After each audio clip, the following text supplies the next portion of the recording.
you want to create a glow effect in Krita, you're in the right place. In this video, I'm going to show you a simple, beginner-friendly way to make any object look like it's glowing, using just a few quick steps. This is a great technique for icons, text, magic effects, neon designs, and any artwork where you want that soft light appearance. And if you find this tutorial useful, be sure to hit the like button and subscribe for more easy Krita tips and tutorials.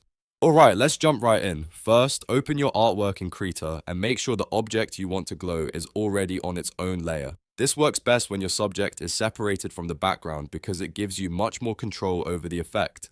Once you've selected the layer for your glow object, duplicate it by pressing Ctrl+J. This creates a copy of the layer directly above the original, which is exactly what we need for the glow effect. Now look at the duplicated layer in the layer stack.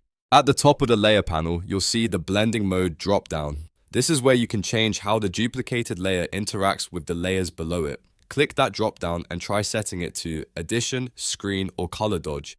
Each one gives a slightly different glow style, so you can test which one looks best for your artwork. Addition usually gives a brighter, more intense glow. Screen creates a softer light effect. Color Dodge can produce a very strong, vivid neon-style glow.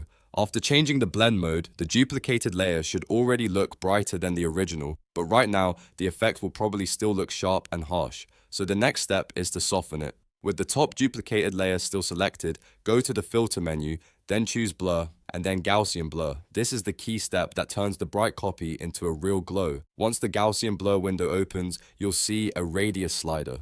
Slowly move that slider to the right until the glow becomes soft and smooth. The more you increase the blur, the wider and softer the glow will spread around the object. If you want a subtle glow, keep the radius low. If you want a bigger, more dramatic light effect, increase it a bit more. The best setting depends on the size of your artwork and the style you're going for. At this point, you can already see the glow effect taking shape. If the glow is too strong, you can always lower the opacity of the duplicated layer in the layer panel. That gives you even more control and helps you fine-tune the look.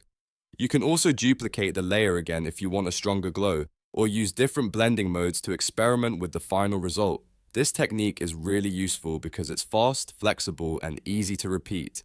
Whether you're working on neon text, glowing buttons, fantasy effects, or digital art highlights, this method gives you a clean glow without needing complicated tools. Just duplicate the layer, change the blend mode, and apply Gaussian blur.